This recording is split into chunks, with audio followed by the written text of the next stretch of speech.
Thank you.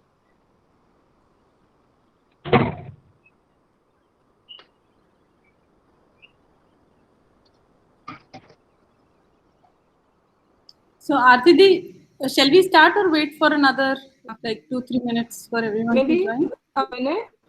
Yeah, maybe a minute or so. Is that fine, Madhurima? Yeah, if we Yeah. for Let's go. yeah, maybe 1 or 2 minutes more, then Sure.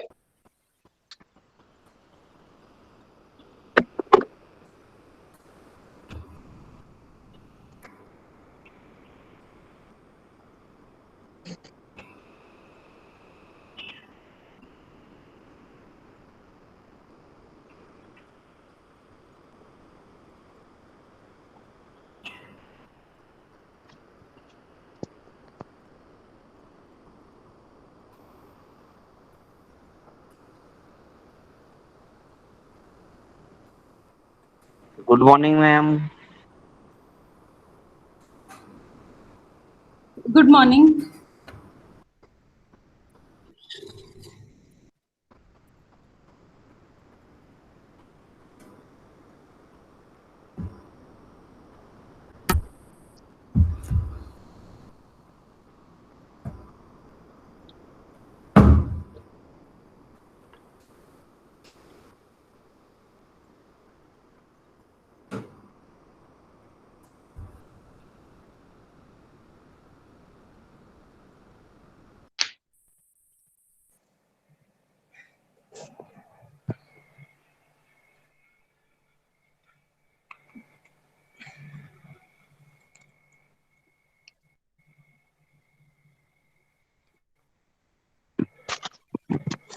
So what does this Educational Welfare Society do?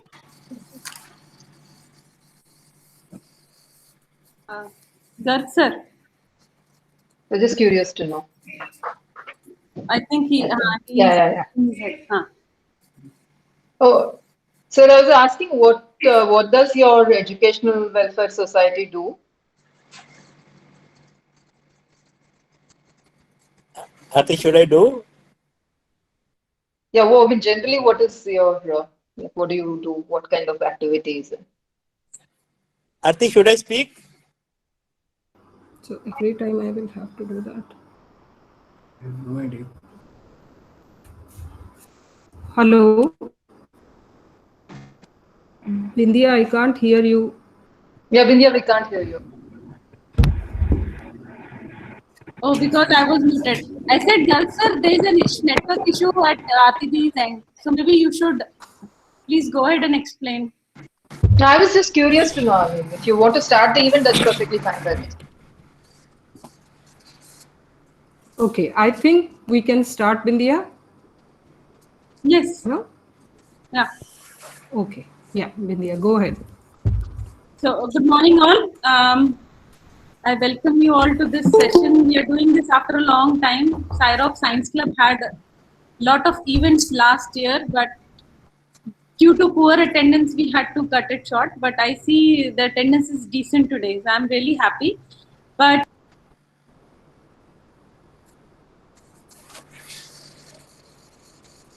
Not audible. Not audible. okay. I'm sorry, I was muted for some reason. So I'm really thankful to Madhurima that she's here today, and we are going to talk about some issues which are not really highlighted. The challenges which are faced by teachers, especially during this COVID period. So I would like Aarti Didi to kindly introduce our speaker. Hello, can you hear me? Yeah. Okay.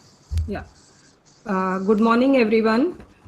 It's my pleasure and honor to introduce the speaker for today's session, Professor V. Madhurima, from the Department of Physics and Central University of Tamil Nadu. Professor Madhurima did her PhD, her MSc and PhD from IIT Chennai and postdoctoral from University of Hyderabad. In addition to her interest, her research in soft condensed matter and ab initio calculations and molecular dynamics simulations, she is an enthusiastic researcher in the field of physics pedagogy. She is very active in promoting the cause of women in science. She has been conducting several outreach programs for the school kids. For last 1 year, she has been very dynamic in initiating a discussion forum for online teaching along with Professor Ram Ramaswamy of IIT Delhi. We will ask Professor Madhurima more about it after the talk. And now, without any further delay, I come to you, Professor Madhurima. The floor is yours. Thank you very much, all of you, Dr. Vidya, Dr. Aarti, and the More Education Welfare Society, for giving me this opportunity to share some of my thoughts with all of you on the Sunday morning. First of all, thank you for sparing your time on a Sunday, because I understand how precious our times are. So let me straight away start. Sorry, let me just go to sharing my screen so that. Can you just confirm that you can see the screen and I'm audible? Yes. Yeah, we can see. Great. Thank you. Thank you.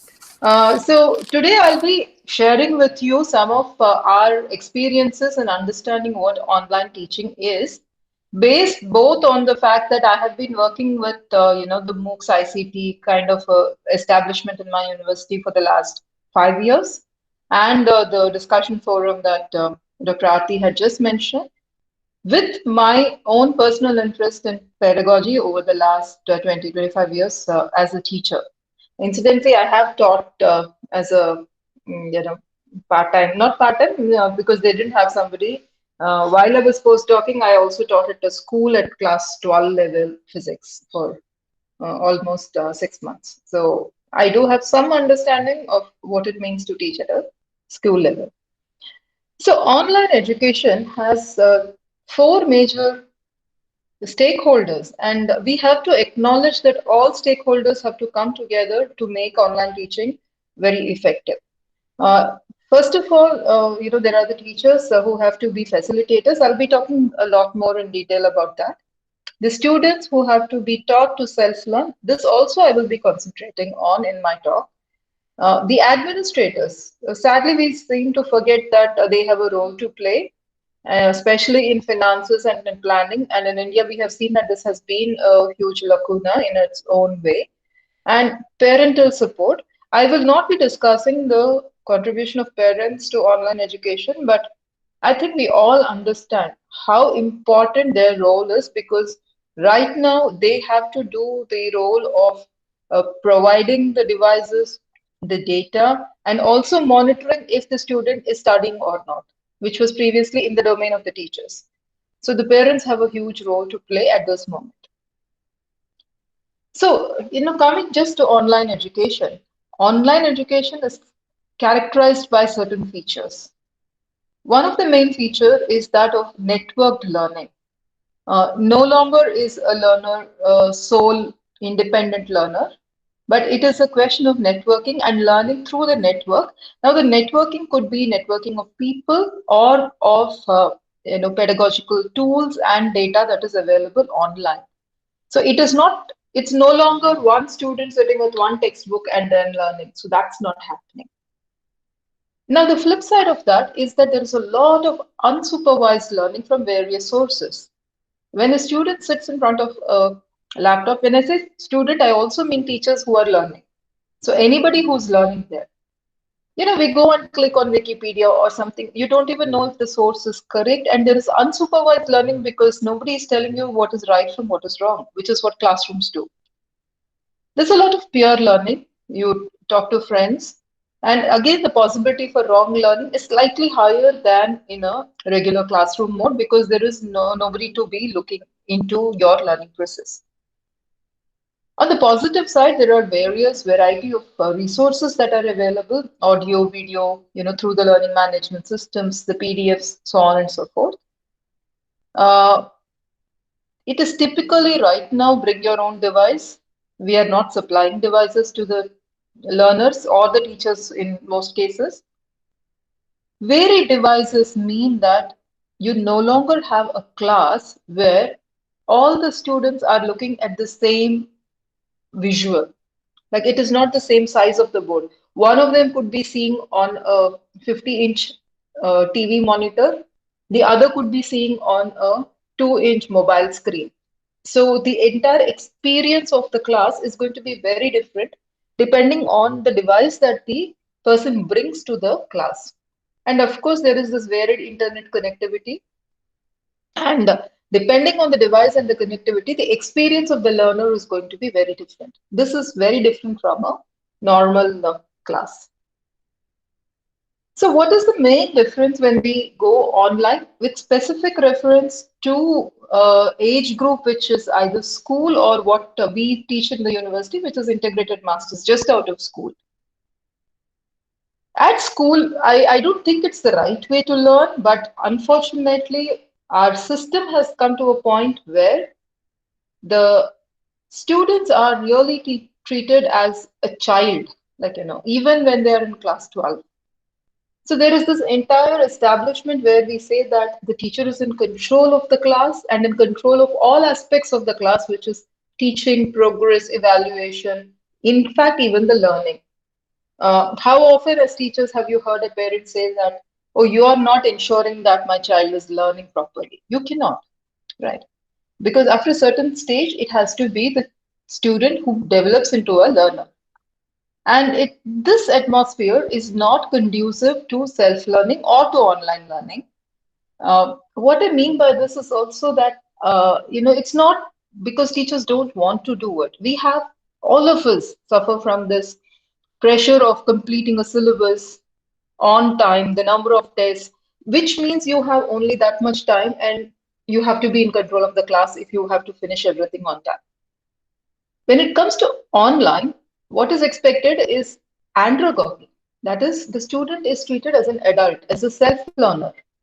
Here, the planning of all aspects are decided mutually by the teacher and the student. You sit and discuss and say, what is that you want to learn? What are your learning needs? So on and so forth. Maybe not every student, but there is a flow of information between the two. There is a problem-solving approach to the learning, and it is directed towards self-learning. And this self-learning is essential for online learning. I will strongly emphasize on this point that for successful online learning, please prepare your students to be self-learners. Spend the first few classes telling them what it means to be a self-learner, because nobody is going to be monitoring them.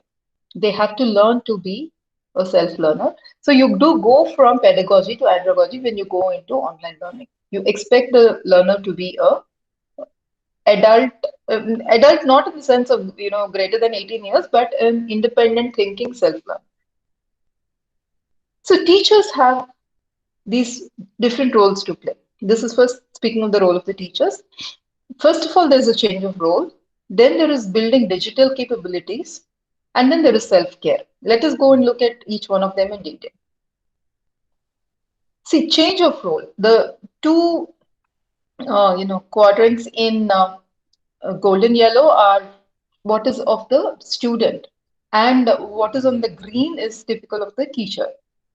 So if you have a class where the teacher is an enabler, it's reaction driven, you want to just keep them happy. Oh, my student asks for notes, so I give them notes. They want extra tests to make up for the marks, I give. Whatever they say is right. The students ask me, I'm doing it. And so you're an enabler. That's very student centric, but not really conducive for a healthy online learning. The other is a dominator of a teacher who's like, those students don't know what, I'm going to tell them what is, how they should learn, how many tests. That's a completely different mode, which is also not very, very conducive, and it's obedience driven. Unfortunately, these are the dominant styles of teaching that have come down to us over many, many, many generations. Then there is a conductor. There is structure driven, and these are the so-called good teachers that you see in a school or in any institute for that matter, who are driven by a task, and they tell you what is to be done. There is an interaction, so on and so forth. But then online is the fourth one, where the role of the teacher is of that of a facilitator. So you stand there and you tell them these are the things that are available. If you want to learn, these are the things you're expected to learn, and this is how you can learn, and I'm going to stand back and watch you learn. So this is self-directed, and as teachers, we have to let go of the false notion of control over a class. For example, I'm speaking to all of you. I'm actually looking only at my PowerPoint screen. I'm not seeing any one of you, which means I have no control over my class. I have no control whether you have opened two other tabs, you're checking your Facebook or your email, or eating or sleeping, lying down and talk. I have no control. So in such a situation, it is expected that the student would be a self-learner, self-directed, and self-disciplined person. And this we have to really emphasize to our students before we start any class. Next comes the idea of, as a teacher, next comes the idea that you have to enable good teaching by following instructional design. And any of you who has done a B.Ed would have been introduced to the concept of instructional design. This is the process of improving instructions through analysis of learning needs. And then you systematically develop those experiences. One of the commonly used models for framing an entire syllabus and conducting a course is the ADDIE model, ADDIE, which is you analyze the needs, then design a course curriculum, develop it into a full-fledged curriculum, implement it through the classes, and then engage in evaluation, and then there is a feedback back. Now, as far as school education in India is concerned, according to the NCERT 2005 National Curriculum Framework, the model that they have used is not the ADDIE model, but the 5E model, as they call it, as it is popularly known. The 5 E's are engagement, engage, explore, explain, elaborate, and evaluate. So you are first engaged, the students are engaged with challenging situations where prior knowledge is activated, then they are allowed to investigate new phenomena. The reason for that, their experience during the exploration is explained, elaborated, and then you test them whether they have understood or not. So there's a lot of hands-on activity and other things that NCERT has. This is the model that is being used. But the idea is you can expand or contract on this based on whatever you think is required for your class. So the ADDIE model is a fairly standard one because it tells you that at which stage you would like to change. In each one of these 5 E's, you can start analyzing and then again redeveloping in your class. You don't have to necessarily follow word to word what is being given to you as a syllabus. And that is where a good teacher actually stands out by doing something novel. And the novelty comes from actually analyzing and implementing those ideas. And then comes building digital competence. How do you build your own digital competence? Because most of us are not digital natives. We are not fully equipped with everything that is digital. We don't know all the audio, video, softwares, the Zoom, Google platforms, how they work, how you can tinker with it. So you have to start building your own digital competence and learn how to handle. For example, one of the standard questions is how do you engage a student in a class? The second is how do you ensure that the student is actually not just switched on the class and gone home or gone around to do something else. They're attending your class. So these are your own personal digital competences that you have to build. So before starting a class, have a clear syllabus, learning outcomes, expectations, etc. I have personally benefited from giving the students an honor code to sign. That is, I gave them a sheet, Google form, where it says that I promise that I will attend all the classes. I will not switch off the camera and wander away. I will do my homework by myself and not cut and paste, so on and so forth. That was a first step for them to realize that they are going to be self-learners. And it helped me because my students actually understood the seriousness of what they were getting into. Also, it is good to have a clear idea of the software that you will use. Please don't start off using a software and then saying, oh, I don't know how to share my screen. It's always good to know where it is working, what the advantages are. For example, on Zoom, there are things called a breakout room. Now, many others are also implementing it. Now, I use breakout rooms in my classes very often because I like the students to interact in smaller batches. So you need to have a clear idea of the software that you are using. Also choose the type of a class that you would use, whether it's conventional, flipped, or blended classes. So, right now we are not in the conventional classes because of the pandemic, but otherwise you need to know what you're going to do and what the role of online component in that is and what your own role as a teacher is. For example, in a conventional physical classroom, the online is supplementary and the teacher is the leader, whereas in a blended or fully online mode, it goes the other way around. Right. So you have to be very aware of your role and the role of technology in your classroom teaching. And the student in a physical classroom is very passive, like they just are listening quietly from morning to night. Whereas in a blended class, it has to be participatory, and in a fully online, it has to be self-learning. So they also have to be apprised of what their roles are. During a class, provide scaffolding to the students. Now, scaffolding is giving clear directions to minimize student confusion, tell them what is expected, how much they're expected to learn, etc. Tell the purpose of the task that you're giving, of the assignment, so that they know why they're doing what they're doing in the exercise. Set a rubric, we'll be coming to the rubric in the next few slides. Point students to supplementary sources of learning and say that, look, for this topic, these are the digital resources that are available. You can go and check some of them. Provide help and know when to stop. Now, this I will point you to the 3 points I've given in the right-hand corner top. In an online class, it is important for the teacher to be there as a facilitator and help the students whenever they need help. But provide help when needed, to the extent needed, and remove the support as soon as the learner becomes independent, because you have to train them to be self-learners. So you tell them, look, go and look at that resource. They come back and say, I didn't understand. So sit down with them and say, what is that you didn't understand? And once you think that they have that aha moment and say, yeah, okay, I get it, say, go read it and come back again when you have a problem. Don't spoon feed, completely.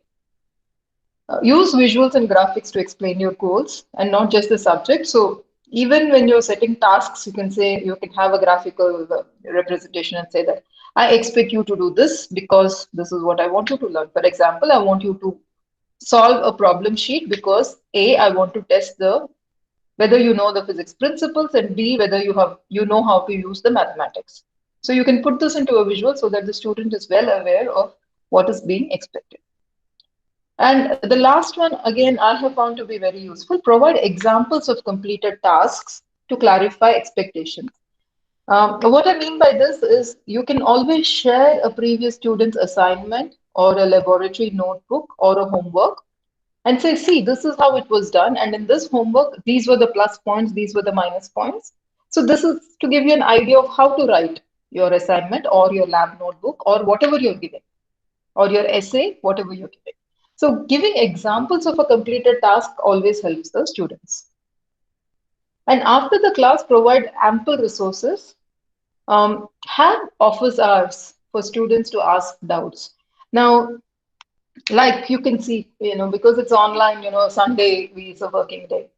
But you can always insist and say that I work only between this time and this time. Be reasonable. They must be attending classes. So you can say that you can contact me with your doubts till 7 in the evening or 9 at night, whatever is your deadline.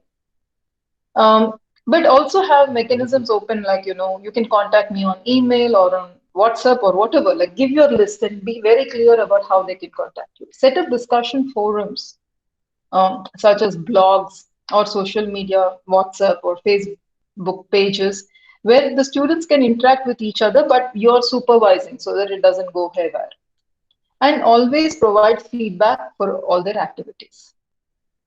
So some of the resources that are available for schools in India, I'm sure many of you are aware of all of these. So there is the Diksha repository. There is, of course, NCERT's or NROER's site. NCERT official has their own YouTube channel with a lot of classes, class-related material, and of course ICT curriculars. So you can check these websites for school-related online teaching materials. Now, laboratory courses are another huge issue. So you have to, when you're planning for labs online, you have to choose experiments which are suitable for online mode. Not all experiments are. Focus on the concept and not on technology. It doesn't matter if they're going to use a device which is at home, one of the simplest examples that I've given is if you want different weights, you can say take 100-gram soap because you know it's 100 grams. So you don't have to get too worried about what is the technology being used. Provide resources to understand apparatus in the sense that even if it's something as simple as a physical balance, maybe there is a simulation somewhere so that the student gets a clarity on what that particular instrument does. Give experimental data to them and teach them how to analyze. This seems to be the simplest way of teaching them how to handle a laboratory course. So you demonstrate the entire experiment, show them a few videos, and then give them the data and say, now look, analyze it and come back. This is one technique which is working. There are others, and if you have some interesting models to share, do let us know. NCERT again has the mathematics kit and physical kit, which has a list of experiments. And of course, there are the OLabs, which were originally created by Amrita University and through CDAC is now with NCERT. So all these are laboratory related school resources in India. When it comes to evaluation, the good thing about online evaluation is large scale evaluations are possible if you have automation like, MCQs and yes or no answers, so on and so forth. But evaluation is still a huge problem because proctoring of exams is not happening. Actually ensuring that they are not copying and everything. The other one is, I don't think in the current mode that we have, we are able to really test the depth of understanding of a student. We can do it for some kind of a summative assessment and say that yeah we have done an exam and here are your marks, but are we really testing the depth of the knowledge? I don't think so. So how do you handle this? None of us really have an answer to that question, but some of the tips are use rubrics, and second thing is randomize the questions when you give so that the chance of plagiarism is less. And if you're randomizing it, also ensure that you give more questions than the time. This is a tip that many people are following nowadays, which is if they're expected to answer 40 MCQs in say 1 hour, give them 50 MCQs or 60 MCQs and ask them to attempt all of them. They might and take only the best 40, which means under the pressure of doing it, they will not be copying. This is a slightly sly way of doing it, but well, students are students. They are copying, and they themselves are acknowledging it. Providing feedback is very important because it's not just feedback, but feed forward. The students have to take things forward. So the fact that we do assessment either for testing the learning or making them learn the formative assessment, or for assessment, which is the summative assessment, or just as learning through peer evaluation. You ask one student to assess the other student's assignment. Whichever it is, you have to give feedback. Okay, whichever it is, don't have too many tests because too many tests can cause very surface level learning. Don't give tests every day or every week. The test should have its weight. It should be something which is, but of course, many of us are driven by whatever our agency tells us to do. When you give a feedback for an assignment or a test, start with a positive note. Always say that this part of your assignment was good. I like the, if you something, maybe I like your handwriting. I like the way that you wrote it crisply. Then give 1 or 2 tips. Don't list 20 of them. And say that, look, you can improve on point A, point B. And give it as soon as they submit, because feedback that comes very late is not going to be helpful. A, the student would have lost interest, and B, they would have forgotten what they had written. And I'm sure all of you are aware of rubrics, and this particular rubric is taken from the NCERT textbook. So in a rubric, you set the goal of what you want and choose a number, the point-wise marking, either as a analytical scale, that is, say that if you identify this example is identification of basic shapes. So if you identify the basic shape, to the extent that you identify a shape with same or similar shape, match the following kind, I will give you 1 mark. If you can name it, I will give you 2. So you can actually have numbers associated with each of this grade. And if you share this with your student, they know what is to be expected.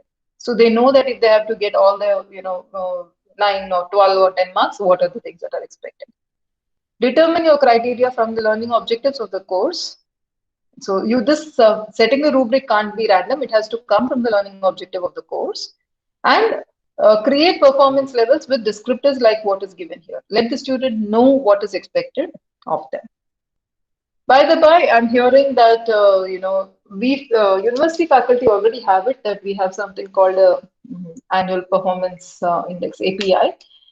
The school teachers are also going to be necessarily having to go through this P index, which is you have your own assessment, self-assessment and peer assessment of your performance for high school, for school teachers.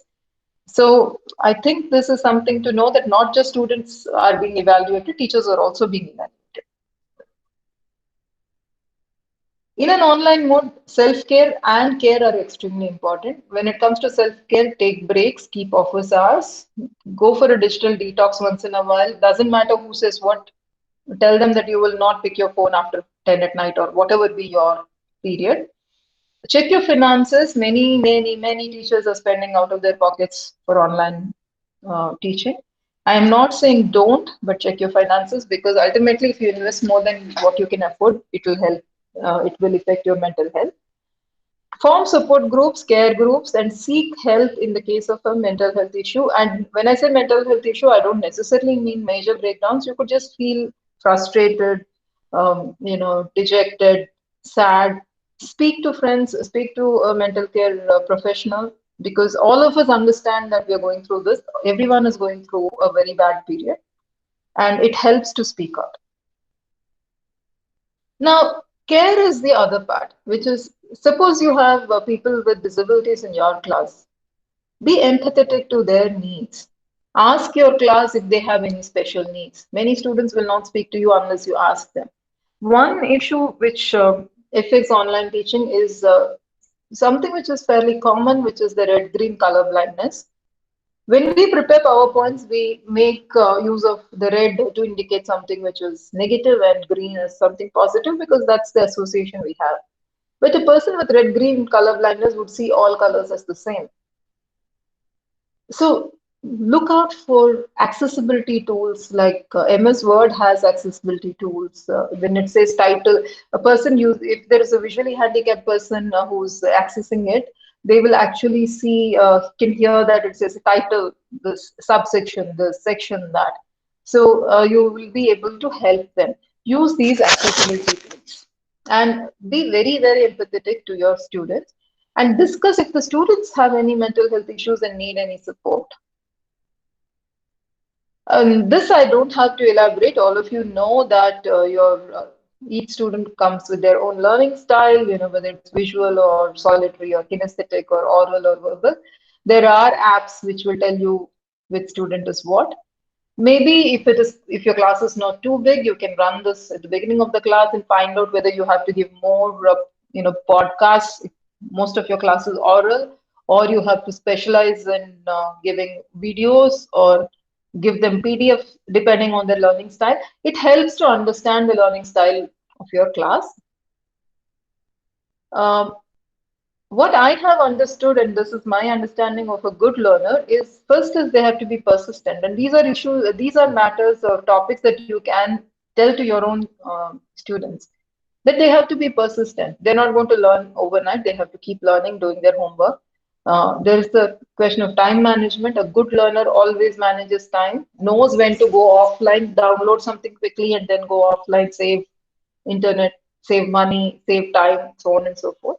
They need to have good communication and technical skills, have enormous curiosity in wanting to learn, and patience with the system and with themselves.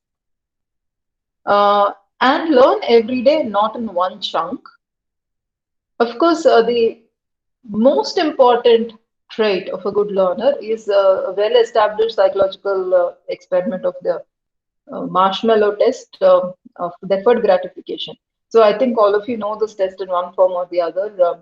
Children are put into a room and they're given they've left with two sweets in front of them, two marshmallows in front of them, and said that if you wait till I come back, you can eat. Or I think they're given one marshmallow, and they say, if you wait, I will come back and give you one more. You can have two. If you eat what is there, that's it. And this test was done, and they noted this was about 5-year-old children, and then they noted their progress, I think 10, 15 years later, and they found that those who could wait, so deferred gratification, actually were much more successful in life. And it is well known that to be a good learner, you need to have a deferred gratification. You just can't expect instant results when you learn something. It will build up slowly, and you must be willing to wait until you can start seeing the results. A worldwide survey of students, when they were asked about what their reaction to online teaching was, there is one bunch which does not have access to it, and so there's no conversation there. Among those who have access to online learning, there are people who have never gone online, typically for the first time they're doing it. So they feel very unconnected and vulnerable. They will need a lot of hand-holding, maybe even teaching them what digital technologies are all about. Then there is the mainstream pragmatism, people like us, in the sense they know something, they will manage, and they're very positive about it. And then there is this little chunk of people who are extensively capable of handling digital media. They're experts. In fact, they could teach you. If you have such a person in the class, you can maybe even ask them to prepare some source materials for your class. What I liked among all the feedback that the students had given was that they said, do not assume that we are digitally aware or that the teachers know what we want. Ask us. And in the sense, they're like, just because we play games on our mobile phones does not mean we know how to learn online. These two are two different things.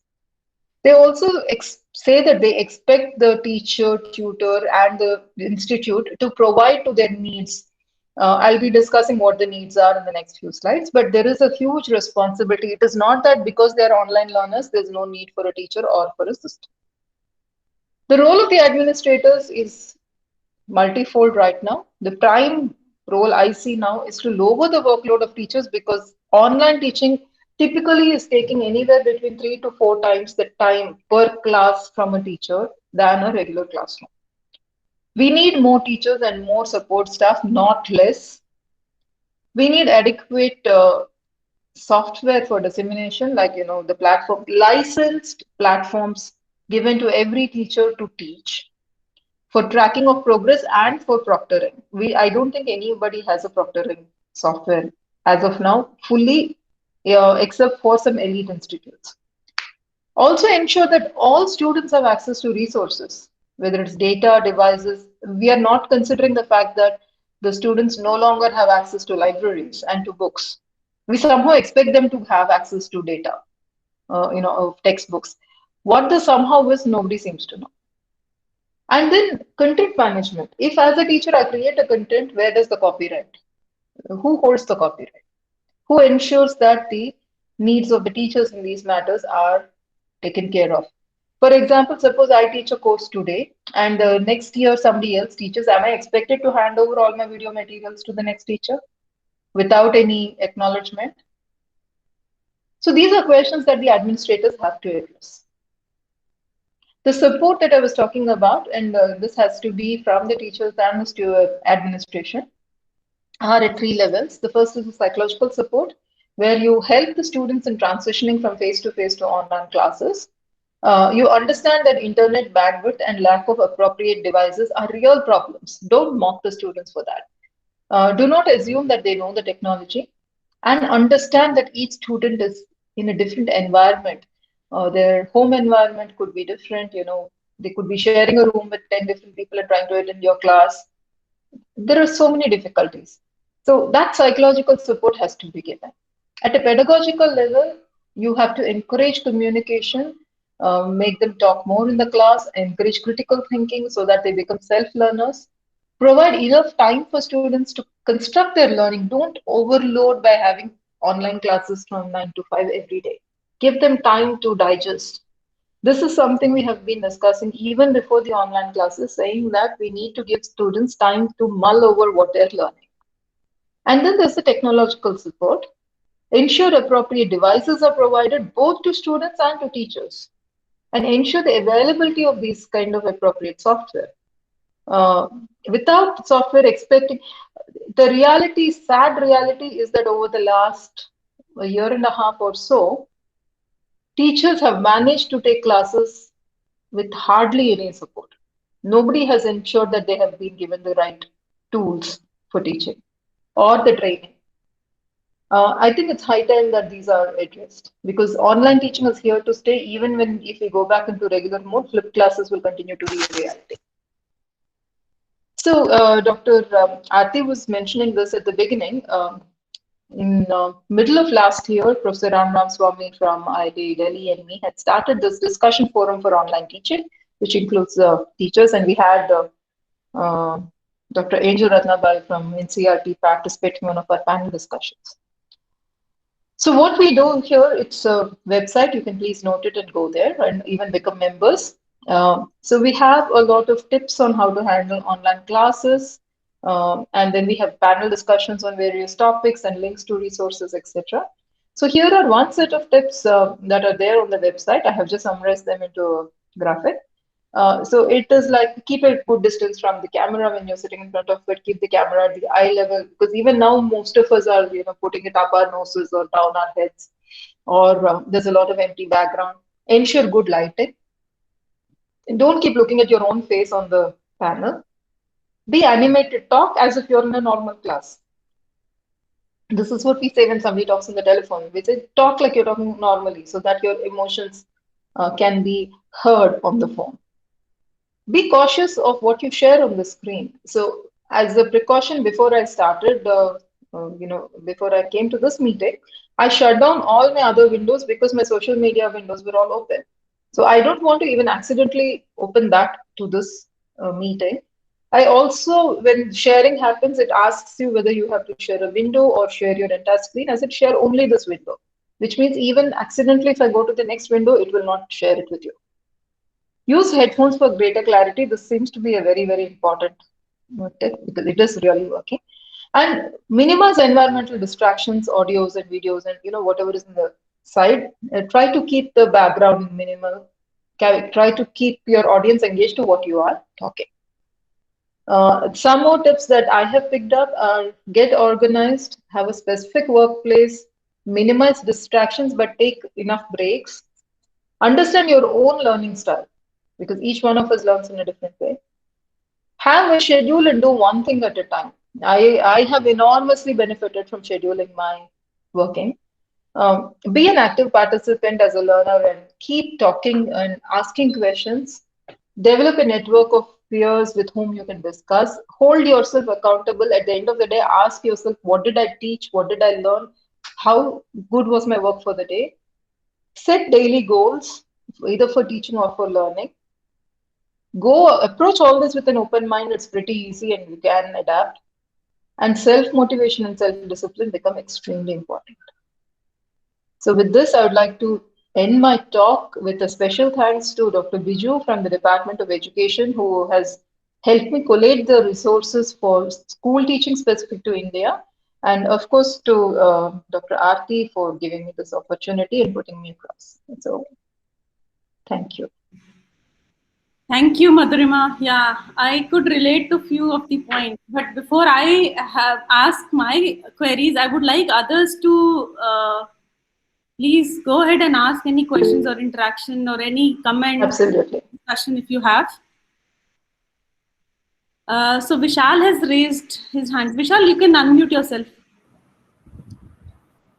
Thank you, Professor Madhurima, for a nice talk.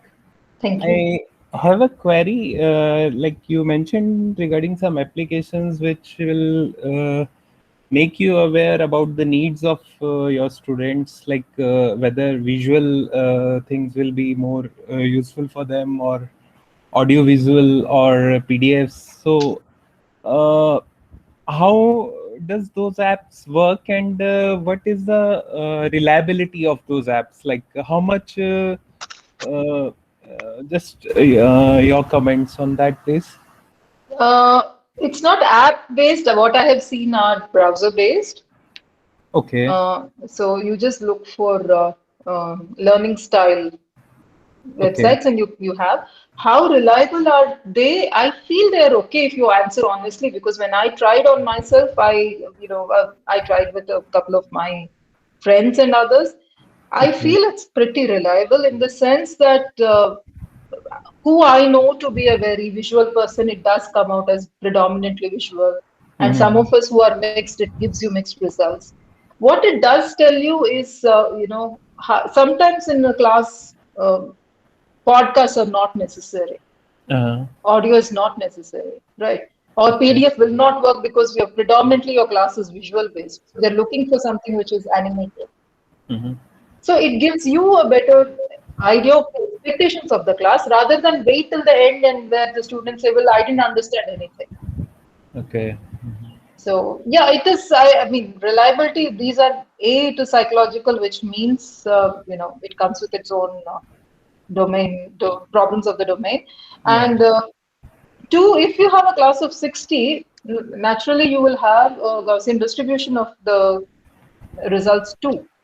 Yeah, and there will be diversity and means needs will be different, I think. Absolutely, absolutely. But it gives you a fair idea of what your the Majority needs of your maybe. that's it. Yeah. Yeah. Okay. So Thank you. Gurpal has also raised hand. He has also sent a question, but Gurpal, I would like, if you don't have a mic problem, you can please go ahead and ask your question yourself. Else I would read out the question. It's okay, ma'am. It's okay. Thanks. Thanks, ma'am, for such an enlightening talk. Ma'am, I just want to ask, I just want some insights from you that what should be the changes in our research, particularly in field of educators. What should be the changes in research, especially in the era of post-COVID? research in what sense? I mean, educational research. I'm not from the Yeah, education ma'am. department, so Yeah. I would be hazarding a guess when I answer this question because I'm really not from the education Ma'am, department. because not education department, ma'am. For educators, like we Huh. teachers, we are managing from teaching from our houses only, and we are not able to going to university libraries. We don't have access there. Even my university, Punjab University, is closed from 1.5 years. Ah, okay. So I'm having great difficulty in teaching my students, particularly research students, because I don't have any literature there, and students are not able to get to the access to the library. Yeah, I So mean, can you give yeah, us- I really don't think I have a direct answer to this because I have 3 research scholars and I've been suffering this myself. This is the reason why I'm very, very categorical in stating that the administrators have a huge role to play.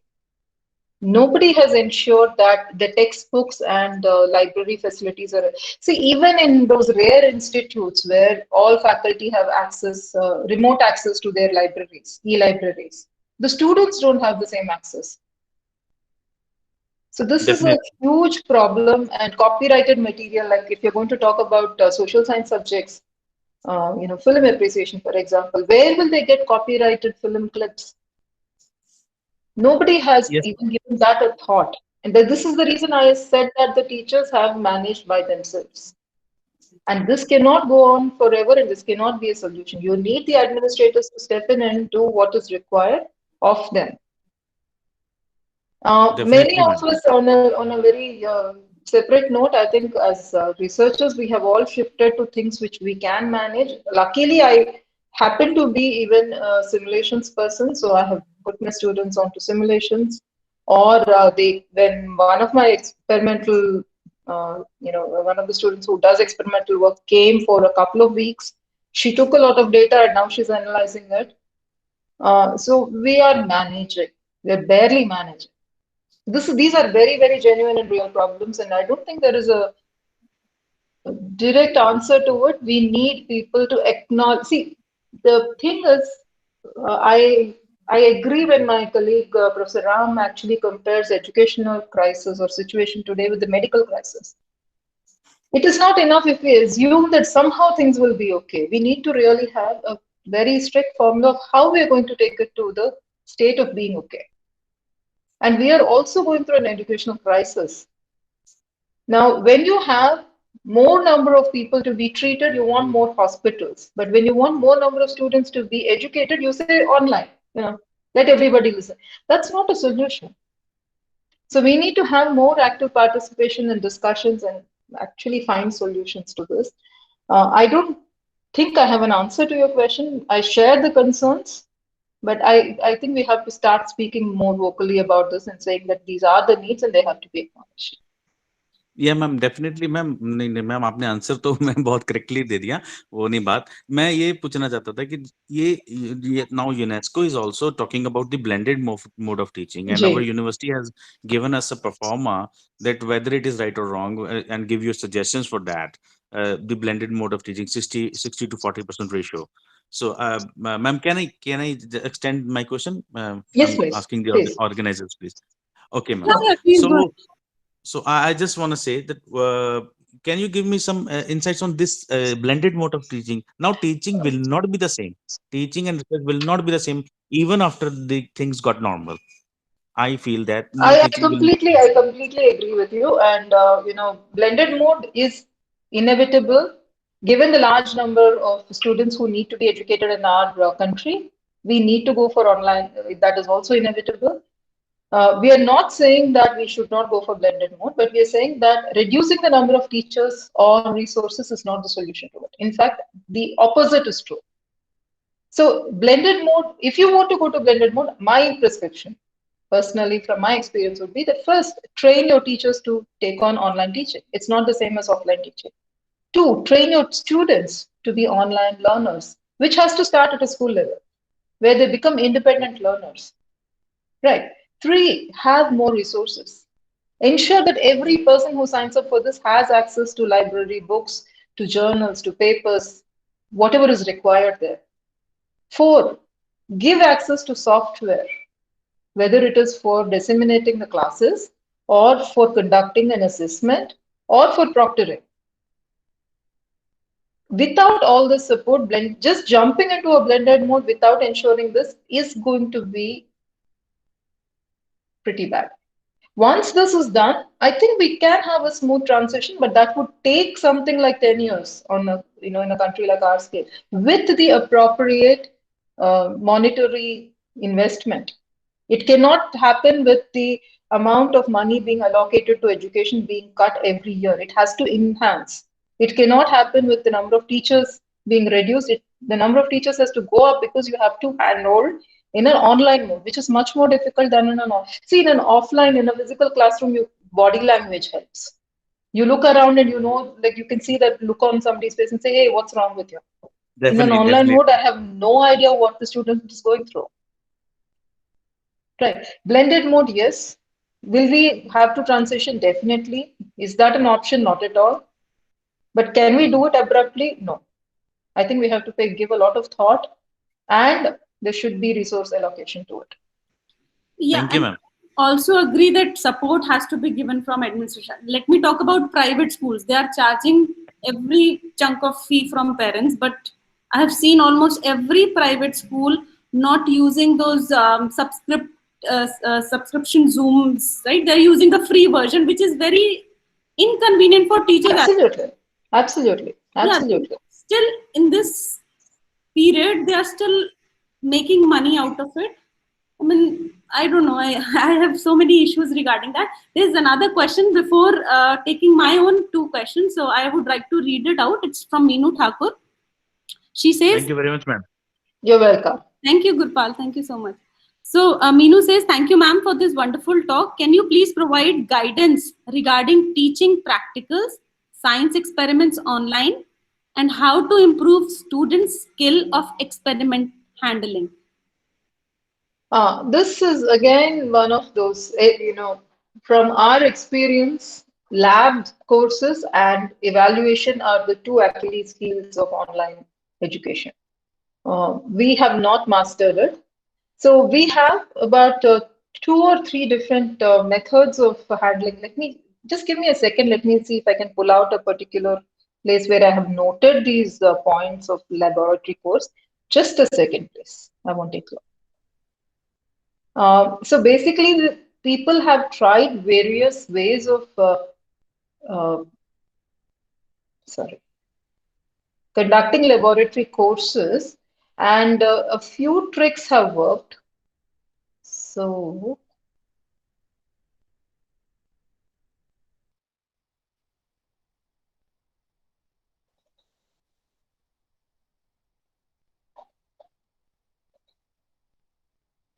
I'm sorry, I'm not able to find that, but okay, doesn't matter. I can. What people have done is, number one way of doing it is you have a live camera, have your students perform the experiments on this end, right? And at the end of it, you send the experimental data to the students and say, please analyze it. So there is a constant engagement with the students at that level. Two, some of the better off universities have sent small low-cost kits to the student homes and said that, okay, use this. This is where I told you about, some people have sent kits, the others have devised kits. In the sense that they say, okay, I'm going to be performing a experiment of error analysis, which is in physics.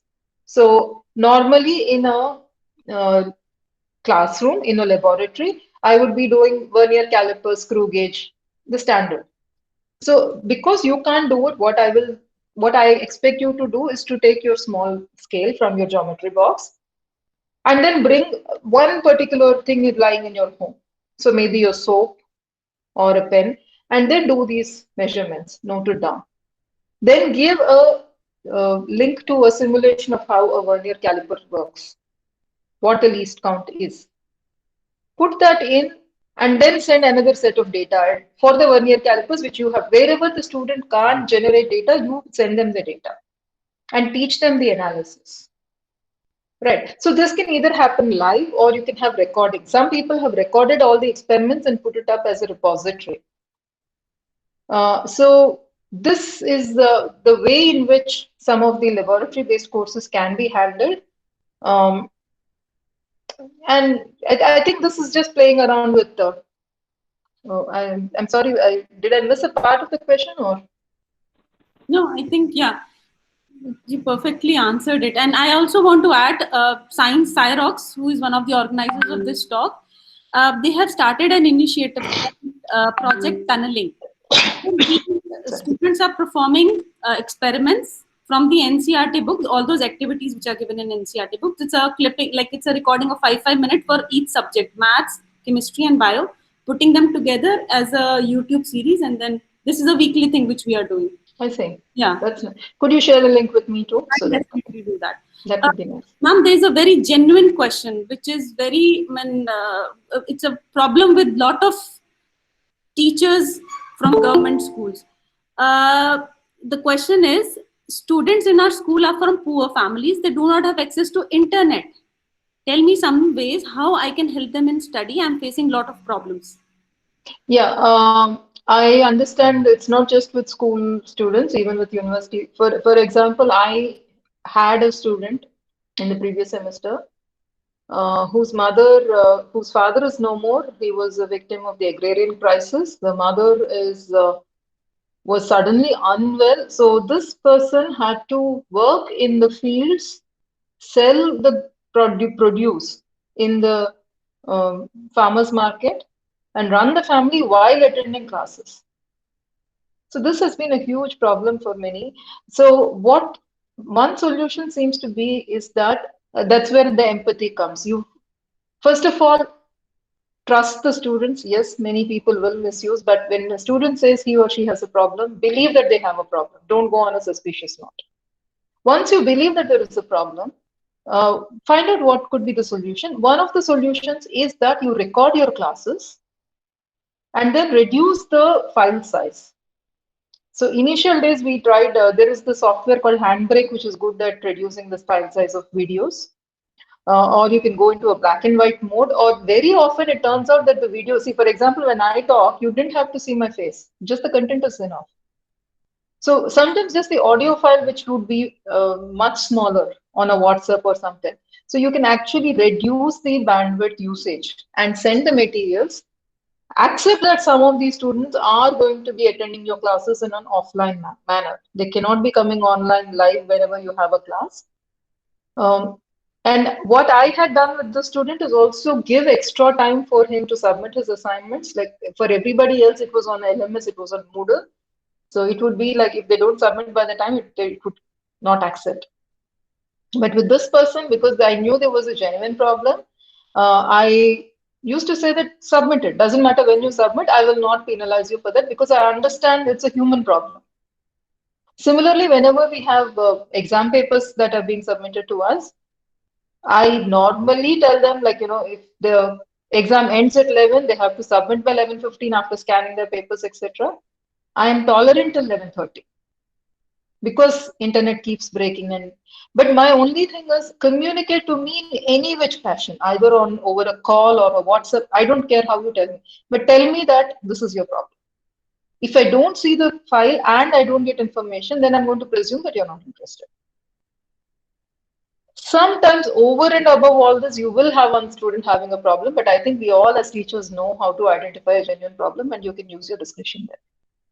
So I think the balance is like, it's like being a parent. You have to kind of do this fine balance between being ultra strict and being very sympathetic. So you have this facade of, look, I'm serious. You have to submit by 11:15, but then be very, very tolerant till 11:30, 11:45, if there's a genuine case. So I think that's where the balance comes. And this is where you really have to understand your students. Again, I will go back to what I was saying. We need to have more teachers because we need to be able to identify with our students and build that one-on-one rapport. If I had a class of 1,000, I don't think I can even offer you a solution. Yeah, that's right. Ma'am, would you be able to share the links of the resources you had provided? Maybe just the Google. Absolutely. Those are links that my colleague had given me. I can share it right away with you people on the chat. Yes.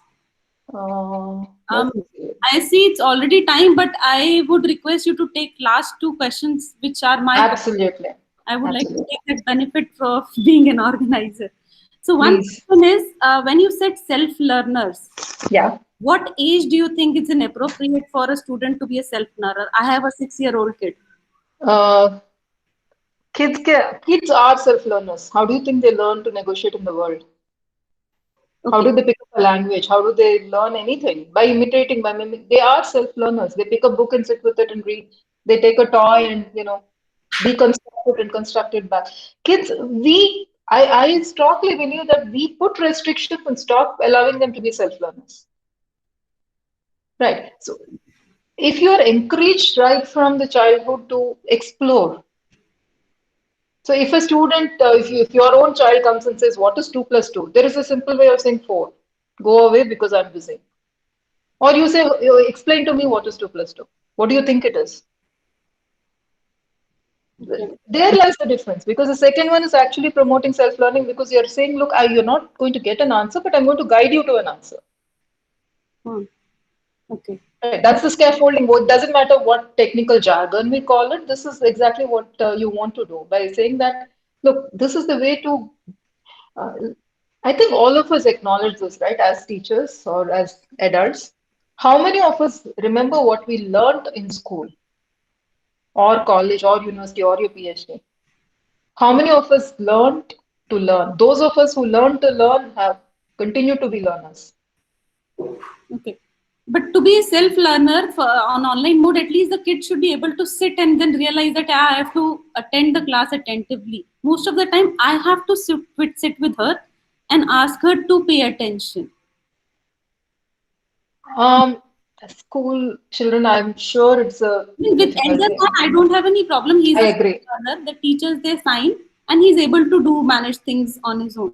But with younger kids, the other continuity, the question is with extracurriculars. So whatever you have right now shown is the study material. Curricular. Extracurricular. Do you think it is appropriate for younger kids to have art and craft and then music and virtual dance competition and etc., which puts a lot of pressure on the parents, not the teachers and not the school administrators? So do you think it is justified to have all those Not extracurricular, at all. especially Not for at young kids? I'm not even going to go into extracurricular. Let us even stick to curricular for a minute. The overall experience has been that online teaching requires a reduction of the syllabus by as much as 40%. You cannot teach what we used to teach in a classroom. See, online teaching is swinging two ways. One is where I just go on presenting, like I just did. I have my PPT, I finished presenting, I'm done in half an hour, I can dump as much information as I want into those 10 PPTs that I project. I'm done. So I could teach a full course in half the time. Or I could be explaining and trying desperately by having a break. For example, suppose I had a breakout room here. I had in between slides, I stopped for an interaction. Ask questions. I could only cover 60% of what I have covered. There is a desperate need. And again, the reason why I keep saying administrators and teachers and students have to work together.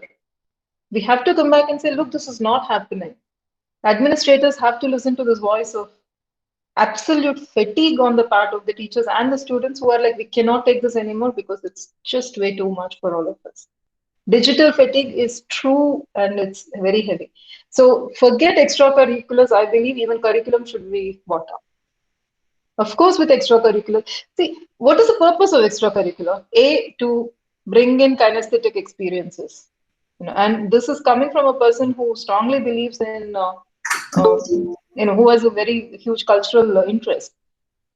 And two, it is to have some kind of a de-stressing effect. Right. If these two purposes are not being served, then what is the purpose in putting such a course just for the sake? This is as good as the examinations that we are conducting right now. Like, kuch to karo, like MCQ dalo. So long as you can give me something which is an exam and a mark, I'm fine. No, but we're not testing the students at all. So we really have to question ourselves about what the purpose of these courses is and how far we can go with it. So I agree with you, reduction. Absolutely. Thank you, ma'am. If there are no more questions, I would request Garvsak to kindly thank ma'am. Thank you very much, Madam Madhurima.